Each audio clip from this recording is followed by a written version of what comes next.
Assalamu alaikum wa rahmatullahi wa barakatuhu. My name is Nur. My name is Nur. And together we are Light-Hearted Dads.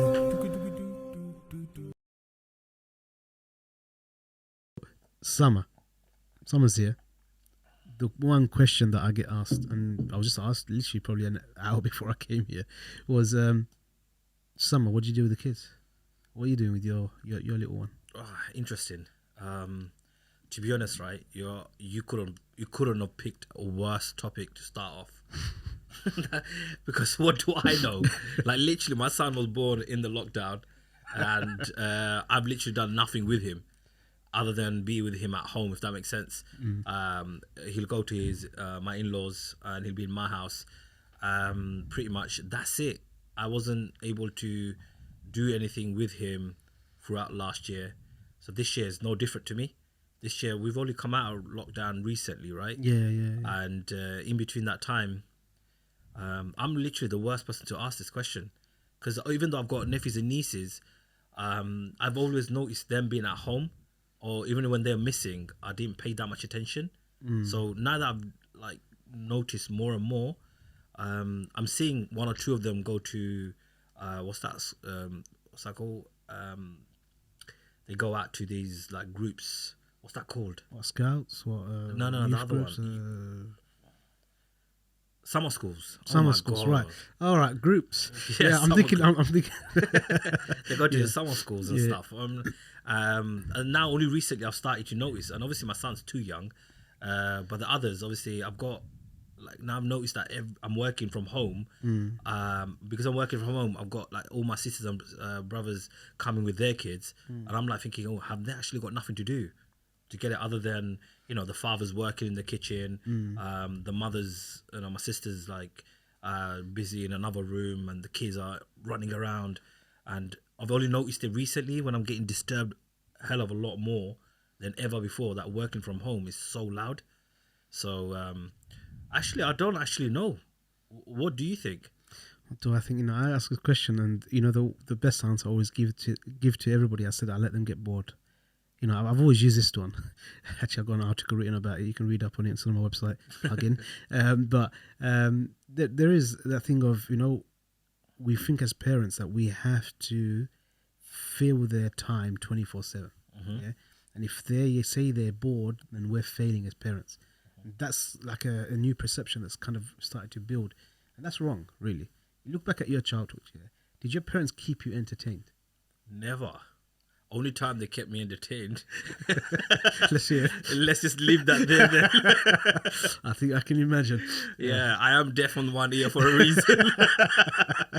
I'm not going to tell you which parent, in case social workers are listening to this. No, I think you're quite old now, so it should be all right. Yeah, but definitely. I think if you look back at when we were young, and most parents relate. Your parents didn't keep you occupied, especially if your parents are coming from, those who have migrated from, back home from other countries, and they've come here. They're busy. Your dad's busy working, getting the money in. But then what happens is, you're left to yourself to really, occupy yourself. And at that time, no smartphones. Yeah, I probably didn't have some of the consoles. Maybe you did. Maybe you didn't. You've got, the TV was, TV was like channel 1 to 4. 5 came out somewhere. I think in the late 90s. I can't remember now, but that was it. You don't really have much on, and we still managed to occupy our time. And sometimes what's happening now is because lots of technology, lots of stuff happening, and everything's fast and zappy, that if they're not watching, if they're not on the screens, they're getting bored, and it's really taking away a lot of brain power from the kids. So it's really important that we do try and actually have a switch off and just have deconstructed time and let them get bored. So that's just at home. I'm not saying for you got 6 weeks of summer, just sit them and let them do, not let them do anything. You have that time, but don't feel burdened. I think a lot of parents feel like, I don't know what I'm doing. I'm wasting the summer. It's gonna be a terrible summer. I'm a bad parent. Yeah. That's not true. You realize if you're working, if you're busy, have some days, schedule some days out, and I'm sure we can go through there's so many things you can do with kids. Unfortunately, it costs a lot of money. When I got 6 kids, I know my costs are really high, so I got to ration my budget out. But you could do days out and lots of activities with kids, but don't feel like you got to fill every single moment of the time. That's what I always say. Yeah, that's very, very good, because Do you know what? I do think like that sometimes. I think like, even as an uncle, like I only come in to have fun with these kids, mess about, but I don't actually do anything for them. And you know, when you speak to them, like you end up somehow being their favorite, not to all of them, but some of them. And you know, and I'm thinking like, what do I actually do for you, other than like just come and just mess about or joke or talk to them, just generally about what you're watching, or you know, pretend to be Hulk and just go mad at all of them, and it's just nice. Do you get it? I remember learning something about making contact as soon as you walk into the room within the space of 30 seconds or something along those lines, and that's what I do. I literally walk in. So my thing with them, they're all ready to get like a little clap. Do you get it? So they're like, they're like that. So and then some of them are ready to get back. So I just go to and just like give a little tap to all of them, saying, "Hey, how you doing?" And this and that. And then the war starts. But yeah, I just feel like, what do I do that makes me so special to them? I don't do nothing, and I feel bad afterwards. I feel like buying them something or filling that gap with something. Yeah, the thing what you're going to see is what you're doing is actually more valuable than anything else you can do. Because you know what you're giving the kids is giving them time. Time is the most valuable commodity you can give to a child, the most valuable gift you can give. Because a lot of the times, you know, parents come and they say, you know, I've given them everything I can. You know, I've worked hard, and you've had everything. You've got all the consoles, all the tech, all the toys, everything. You know, all the clothes and whatever you wanted, you've had. But if you look back, if I say to you, if you look back at your childhood, what are your most fondest memories? And, you know, I'll get the answer in a second, you know, but generally speaking, the most fondest memories of people are connections, experiences you shared with one another. Not a materialistic thing. Yeah, my fondest memory was, when I got this pair of trainers, you know. It's not. It's usually something that's happened, some human interaction. And that's what you're going to remember. So when I think back about my uncle, I remember that time he told me that funny story, and that stuck in my head. I still remember it now, yeah. He said it in Bengali, and I won't repeat it because I've forgotten it. Not forgotten the story, meaning my Bangla's not the best, but I still remember those things. So it's that kind of stuff. So if you look back and think, okay, what was actually your most fondest memory? One of them, you know, I don't know, from your childhood. My childhood was interesting. The way my mom compares it is, if I put 5 of my kids in one scale, I put Nur on the other scale. The amount of trouble Nur gave me, still outweighs all 5 of them. So as you can imagine, my one was more breaking stuff or doing something naughty, getting a little clap in the head. More than that, but let's not go into that. Breaking stuff, that sounds just like what I had, man.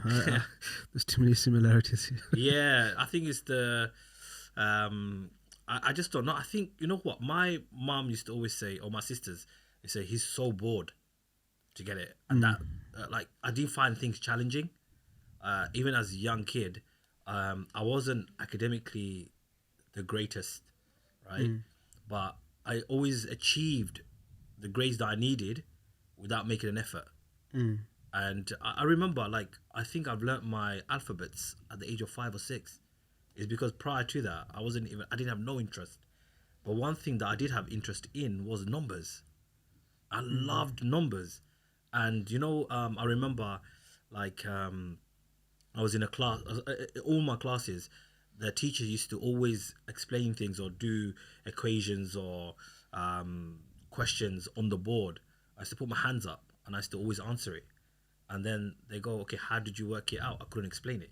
So I always found it hard to explain things, but I found it really easy to work it in my head. And I don't know, like, and then my parents used to say to me, not my parents, my mum or my sisters, to say, look, he doesn't find things challenging. He gets really bored. And that's what causes him to do something naughty.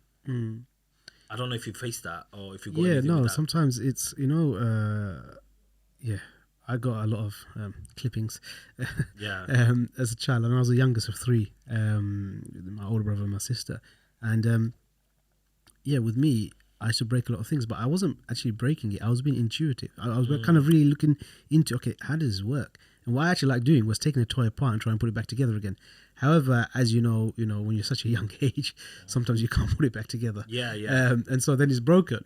But it's like, it wasn't an intentional thing. I was smashing things up. I'm actually taking it apart to understand how it works and put it back together again. And that's what I was basically doing. But I was always getting in trouble with that.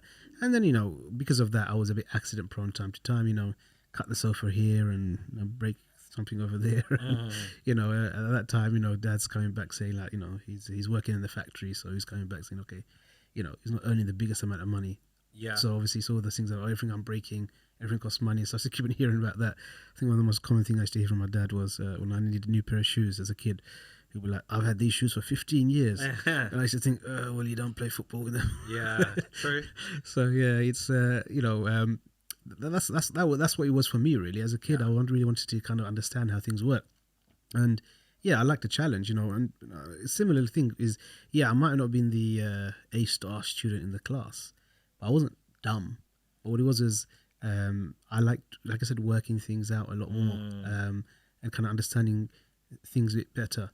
And so where I might have to work a bit harder just to get the higher grades, whereas some other people were naturally kind of gifted, The age-old thing I used to hear as a kid is, why can't you be like your brother? If your brother can get his A-stars, you can get yours, So the comparisons and all of the kind of cultural things that we've always grown up with, comparisons and other stuff like that. So I faced those things. But how would you compare your summer to you growing up to your kids? What are the differences? Oh, I think it's massive, man. Because, like in the summer, wow, something's such a blur, man. Summers were, the summer holidays are here. I actually almost feel like I can't remember how we passed the time because, like I said, there was a TV at home at channel 1 to 4, and your kids' shows are only on until a certain amount of time. It's not like a whole day running on demand Netflix and all the other stuff that you have these days. But a lot of the times there were games to play, and sometimes mum was the one who might take us out here and there and stuff.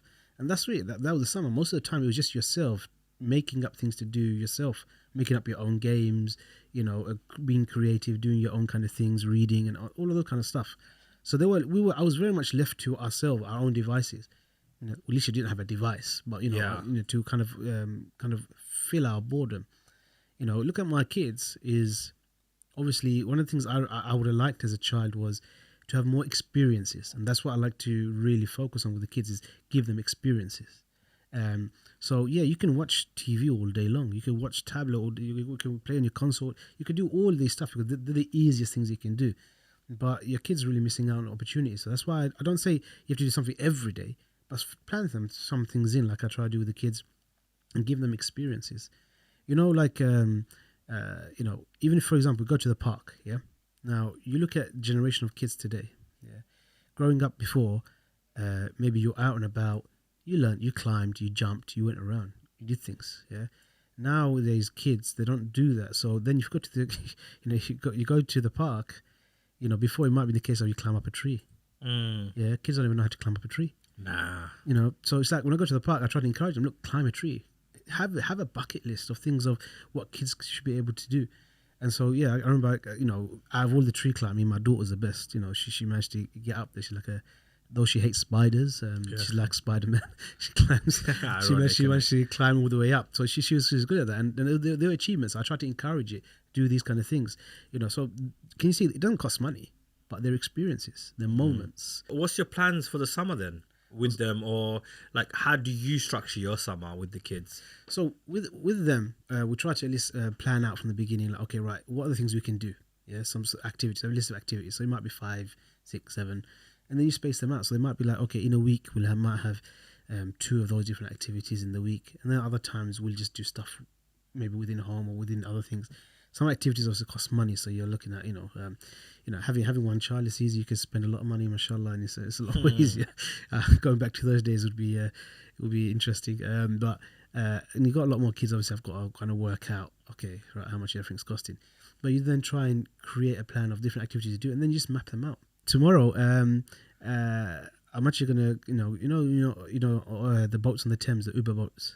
So I'm waiting for the nicer weather. So the kids. It's supposed to be like a heat wave in the next 10 days or something. Yeah. So tomorrow, for example, I'm going to go and head out onto the Uber boats, just go around and see. It's just nice just to be out, on the Thames. So sometimes you can do those things. If your kids have got the zip cards made, then you got child prices, which is the half price of adults. So you do your research beforehand. And you do it, and there's lots of different activities you can think of like that. So that's basically what we do for the summer. We've listed out different things you can do. Some are indoor activities and some are outdoor. So we know the indoor one will probably then you have some flexibility that when the weather's a bit grey, because the weather's been upside down, it's like suddenly. So you're saying hot. pretty much plans depends on weather. Yeah, it does, because a lot of them will, because some activities are outdoors, aren't they? And so you don't want to go out in the rain. So do you have like home activities and outdoor activities listed? Yeah, so you've got indoor, meaning leaving the house, but it's indoor. Like, for example, you might want to go bowling. Example, just say, it's like an indoor activity, isn't it? But it's outdoors.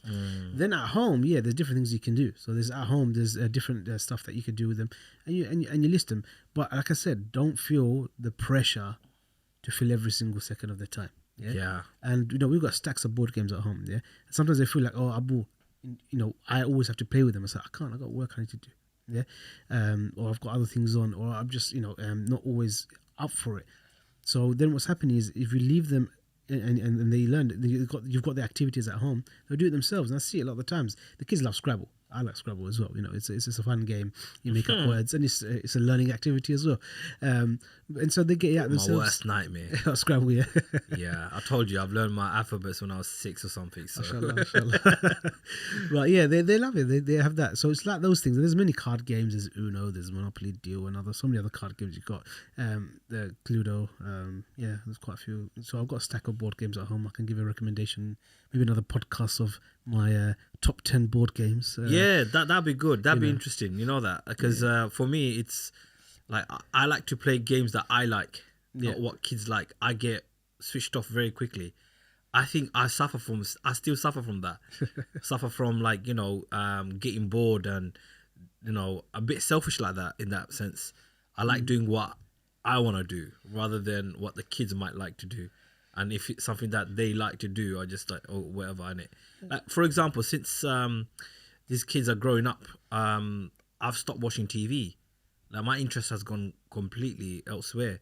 I'm hardly on my laptop or anything like that. I just want to be out, or I just want to relax, or doing something, if that makes sense. And my relaxing is actually doing something. Whether it's but just not watching TV. I just hate watching TV. So kids will come up to me, and I just feel like I don't know what else to do with them other than mess about.